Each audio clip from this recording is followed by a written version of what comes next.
Jenna, today's hearing lasted about 2 hours, and just to give you an idea of what it looked like inside the courtroom, the first 2 rows on either side were reserved just for counsel. We counted more than a dozen attorneys in the courtroom today. This is the 25-page indictment listing 16 counts of drug-related charges. Karen and Abner, Hillcrest Manor Senior Apartments advertises that it participates in an affordable housing program. Now, while those on Section 8 will not immediately be affected by this rent hike, many others living on Social Security and disability will feel the impact in just days. And this is what a lot of the county looks like. Miles and miles of black charred grass, hot spots, and even bigger flames in other parts of the county that firefighters are still working to put out. They just set up this caution tape. That is something they do every time there is an execution. And we have new information this afternoon on how Rosendo Rodriguez III has been spending his last few days.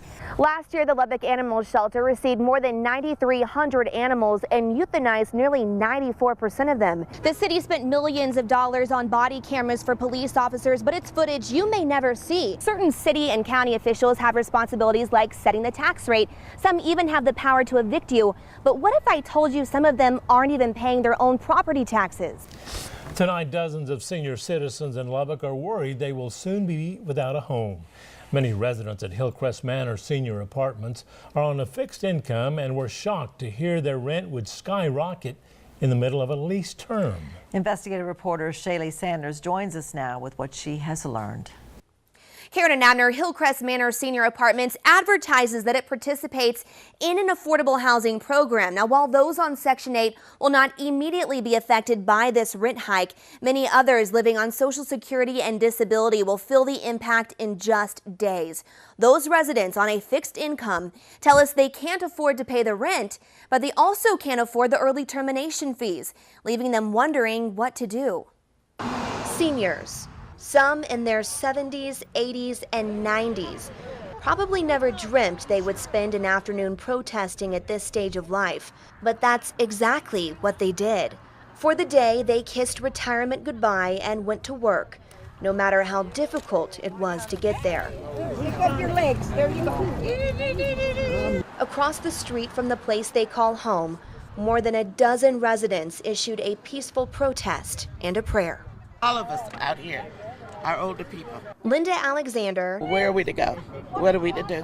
has called Hillcrest Manor Senior Apartments home for 10 years. They're raising people's rents ridiculously. But her address may change after learning about a rent hike scheduled to go into effect on June 1st in the middle of her lease term. It makes me very sad.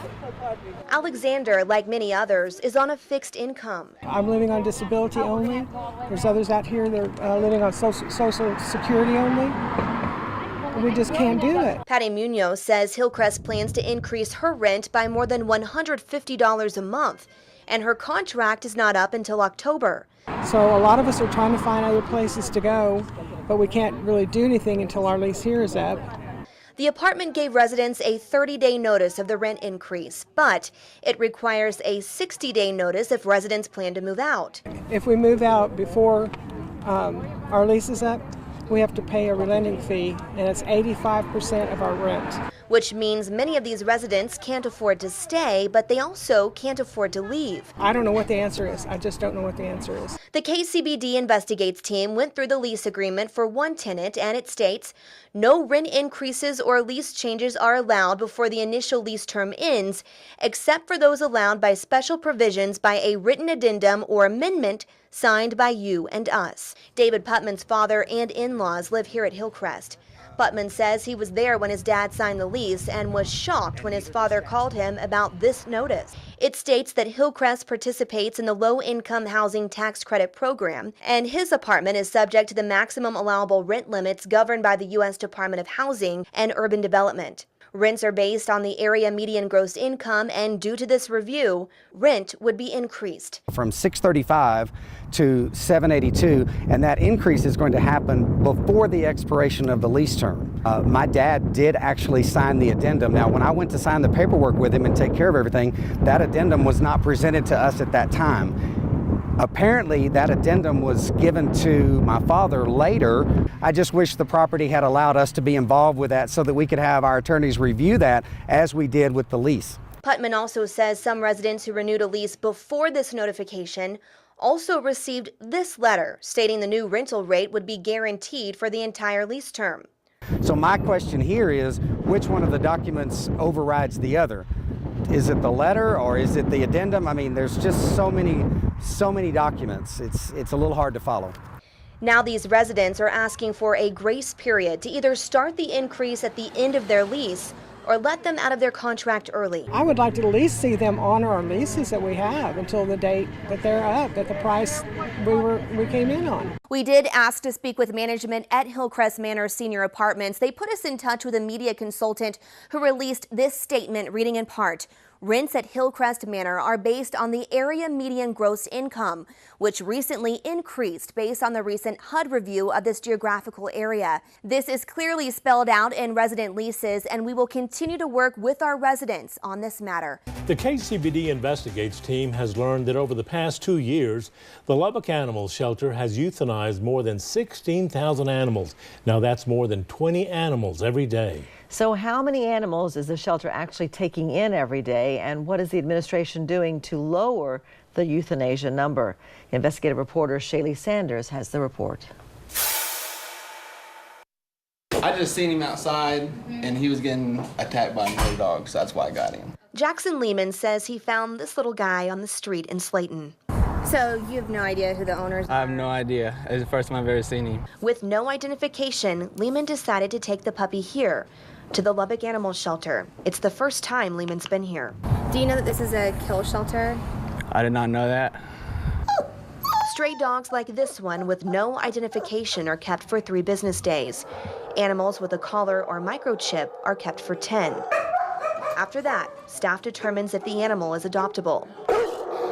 If it's not, it's euthanized. Shannon Torres is an animal control officer who helps with intakes like this one. We processed the intake, basically putting the dog into the system. We did give the first round of shots. The puppy was covered in ticks, so I did go ahead and dip it for that. And then we put him in a secluded area to hopefully keep him healthy enough. Torres says if the dog is healthy and no one claims him during those 3 business days, he will be put up for adoption. This puppy is just one of dozens of dogs and cats that occupy the kennels at the city shelter. We're overpopulated with what we got now as far as the strays that we're picking up, and then just adding to that problem by bringing in owner surrendered animals. The KCBD Investigates team requested data from the Lubbock Animal Shelter for 2016 and 2017. Last year, the Lubbock Animal Shelter received more than 9,300 animals and euthanized nearly 94% of them. In 2016, they received more than 9,800 animals and euthanized nearly 75%. So, how do these numbers compare to other cities of similar size? Last year, the shelter in Amarillo received about 12,400 animals, and they euthanized nearly 33% of them. Plano received 5,400 animals and euthanized 12%. Irving took in just more than 5,300 dogs and cats and euthanized 13% of them. Garland received more than 7,000 animals and euthanized 22%. While the majority of the animals the Lubbock shelter receives are strays, the second highest number comes from owner surrenders. My staff does not like the fact that I put this sign out here. And it says it's not a no-kill shelter. Owner surrendered animals are the first to be euthanized if the shelter runs out of space. But still, our numbers for owner surrenders is still pretty high. Last year alone, people turned over about 4,700 of their pets to the animal shelter, a place tourists says should be a last resort.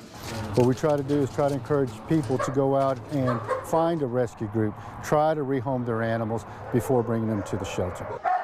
The shelter does work with rescue groups like Dusty Puddles Dachshund Rescue to give these strays a better chance of finding a forever home. I don't mind an injured one. If I can heal it and take it, it's going to get a home.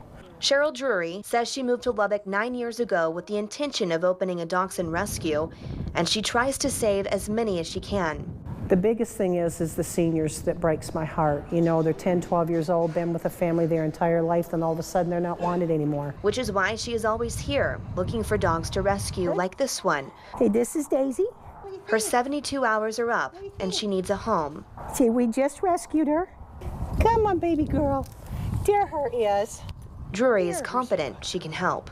Yeah, she'll have a home almost immediately. And while Daisy's kennel is now empty, there are still dozens of others that are at capacity. So what is the shelter doing about this high number? Torres says they're going to take intake photos of every dog and cat the shelter receives and then post those pictures to their website and on social media.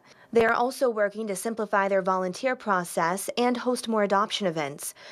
When it comes to the high intake number, Torres says the community needs to spay and neuter their pets and make sure they have identification so animals like this one don't end up here. We have received questions about what happens to the animals after they are euthanized at the shelter. That information is available online in our web story on kcbd.com and on our KCBD mobile app. We do have good news this evening. We have followed up with the Lubbock Animal Shelter to find out what happened to this puppy. Brown Paws Rescue is now fostering the dog until they can find a permanent home for him. Karen and Abner. Thank you, Shaley.